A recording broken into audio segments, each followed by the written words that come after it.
এই পুরস্কার নেওয়া রাজি আছি ইনশাআল্লাহ। আল্লাহ জানায় দেয়, পয়গম্বর আপনি ওয়াজ করেন, নসিহত করেন। ওয়ালজু, আমি আল্লাহ বান্দাকে পরীক্ষা করব, তার মধ্যে অন্যতম হলো আমি আল্লাহ ক্ষুধা দিয়ে পরীক্ষা করব। কি দিয়ে পরীক্ষা করবে? জোরে বলেন। ওই যে করোনা ভাইরাসের সময় মানুষের কামাই নাই, ইনকাম নাই, ঘরের মধ্যে বসে সবাই চিন্তা করে, হায় রে লকডাউনের মধ্যে আমরা কিভাবে চলবো, কিভাবে খাবো। সবার মাথার মধ্যে চিন্তা, কথা বলেন ঠিক কিনা? আরে মুসলমান ইমানদার বলেন তো, 1-1.5 মাস 2 মাস লকডাউনের মধ্যে কোনো মুসলমান না খেয়ে মারা গেছে নাকি? আমার আল্লাহ জানায় দেয়, পর্যাপ্ত পরিমাণে খাদ্যবার আমি আল্লাহ রিজিক দিয়ে দুনিয়াতে সাজাইছি। রিজিক কারা পাবে জানার দরকার আছে না নাই? ওয়ালাউ আন্না আহলাল কুরা আমানু ওয়াত্তাকাউ লাফাতাহনা আলাইহিম বারাকাতিম মিনাস সামাই ওয়াল আরদ। জোরে বলেন আল্লাহু আকবার। বলেন না আল্লাহু আকবার। আল্লাহ বললেন, হে নবী আপনি ওয়াজ করেন, নসিহত করেন, যারা ঈমান আনবে এবং তাকওয়া অর্জন করবে। যারা ঈমান আনবে কি করবে বলেন তো?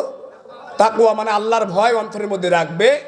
লাফাতাহনা আলাইহিম বারাকাতিম মিনাস সামাই ওয়াল আরদ, আসমান এবং জমিনের সকল প্রকার রহমত এবং বরকতের দরজাসমূহ, রিজিকের দরজা তাদের জন্য খুলে দেব। বলেন সুবহানাল্লাহ।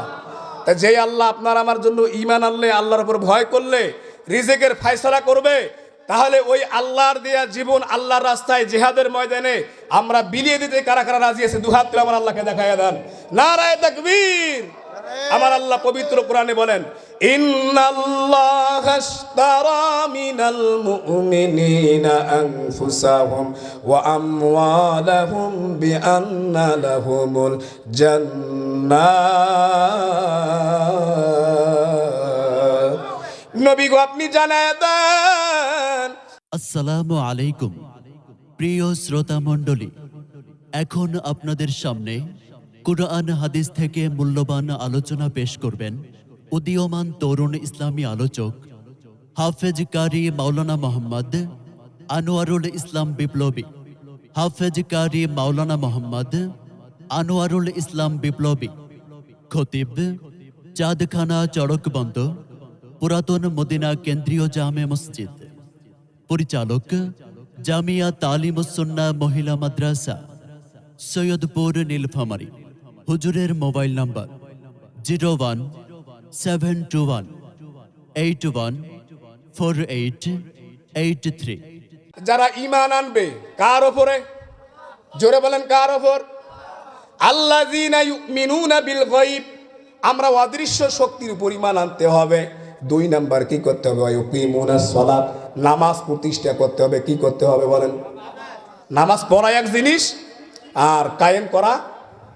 আপনি একটা পরিবারের সদস্য, আপনি পরিবারের কর্তা, পরিবারের প্রধান, পরিবারের প্রেসিডেন্ট। আপনি নামাজ পড়েন, আপনার বিবি নামাজ পড়ে না, আছে না নাই? আমি নামাজ পড়ি, আমার বাবা নামাজ পড়ে না, আমার মা নামাজ পড়ে না, বউ নামাজ পড়ে না, আমার ভাই নামাজ পড়ে না। তাহলে আপনার এই নামাজ দিয়ে বলেন তো জান্নাত যাওয়া সহজ হবে? বলেন বলেন। আল্লাহ কি বলেন? ইয়া আইয়ুহাল্লাযীনা আমানু কু আনফুসাকুম ওয়া আহলিকুম নারা। হে ঈমানদার মুমিন মুসলমান, তোমরা নিজে জাহান্নামের আগুন থেকে বাঁচো, তোমার অধীনস্থ আহাল পরিবারকে জাহান্নামের আগুন থেকে বাঁচাও। কথাটা কার? কোন মোল্লা মৌলবীর কথা? কোন হুজুরের কথা? সম্মানিত ভাইরা আমার মুসলমান, তাহলে যে কথা বলতেছিলাম, আমাদের ঈমান আনতে হবে কার ওপর? আল্লাযীনা ইউমিনুনা বিল গায়ব, অদৃশ্য শক্তির পরিমাণ আনবো। ওয়া ইউকিমুনাস সালাত, 2 নাম্বার কি করতে হবে? নামাজ। বলেন তো, আমি এতক্ষণ যাবত কথা বলতেছি কোরআন হাদিসের বাইরে বলছি? যা বলছি কোরআন থেকে বলছি, হাদিস থেকে বলছি। আমার বাপ দাদার কোনো কিস্সা বলি নাই। কথা বলেন ঠিক না বেঠিক? সম্মানিত ভাইরা আমার, তাহলে 2 নম্বরে ওয়া ইউকিমুনাস সালাত, নামাজ কি করতে হবে? প্রতিষ্ঠা করতে হবে। ওয়া মিম্মা রাযাকনাহুম ইউনফিকুন। জোরে বলেন না সুবহানাল্লাহ। জোরে বলেন আল্লাহু আকবার। 3 নাম্বার, আল্লাহ পাক যা রিজিক দিয়েছেন, ধন সম্পদ দিয়েছেন, এই ধন সম্পদ আল্লাহর রাস্তায় সামর্থ্য অনুযায়ী সদকা করতে হবে, দান করতে হবে। তাহলে ধন সম্পদ দান করার দরকার আছে না নাই? যদি সম্পদ আপনি আল্লাহর রাস্তায় খরচ না করেন, ওই মালের মধ্যে, ওই ধনের মধ্যে, এই সম্পদের মধ্যে রহমত থাকবে, বরকত থাকবে? আল্লাহ পাক রহমত বরকত তুলে নেবেন। জোরে বলেন নাউজুবিল্লাহ। 5টা কাজ করব আমি, আপনাদেরকে 5টা সবক দেবো। কয়টা সবক? 3টে চলে গেছেন।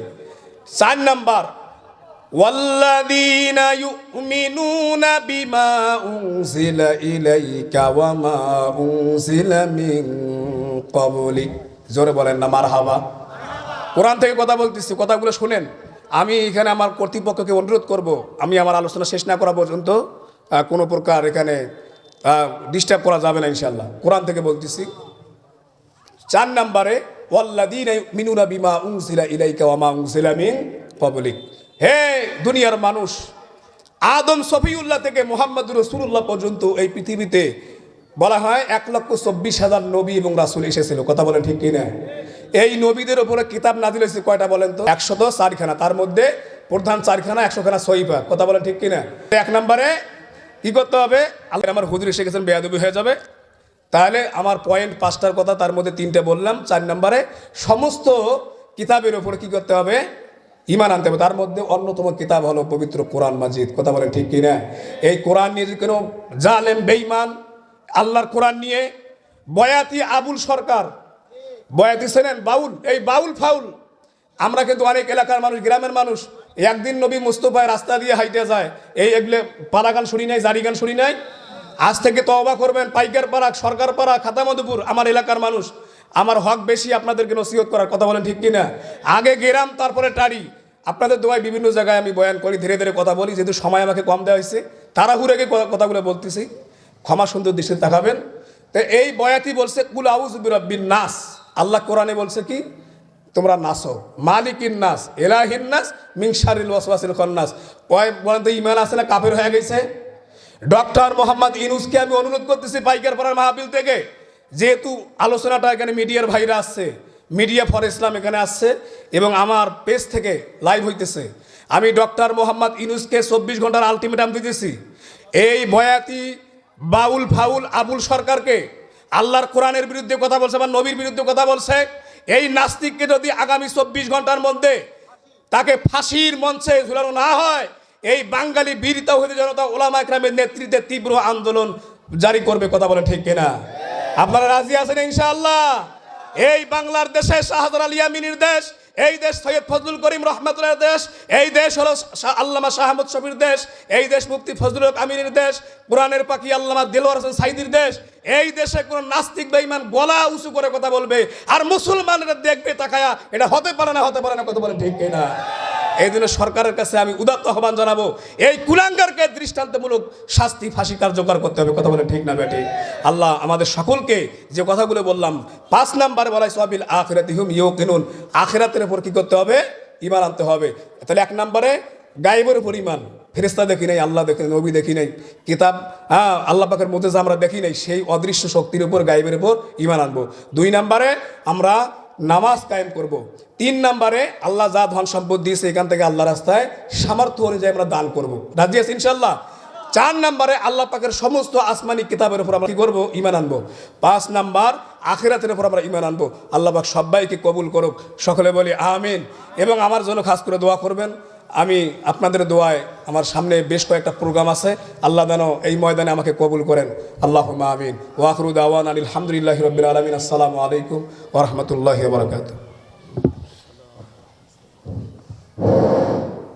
আলহামদুলিল্লাহ, মাওলানা আনোয়ারুল ইসলাম সাহেবকে কোরআন ও হাদিস থেকে এত সুন্দর বয়ান আপনাকে আমাকে শোনালো। আল্লাহ তাআলা আপনার নেক হায়াত দারাজ করুন। সবাই বলে আমিন। সামনে পেছনে অনেক ভাইরা ঘুরে ফিরে বেড়াচ্ছে। মেহেরবানি করে সকলকে মাহফিলের প্যান্ডেলের নিচে নিয়ে আসেন সকলকে। এই পর্যায়ে আপনাদের সামনে কোরআন ও হাদিস থেকে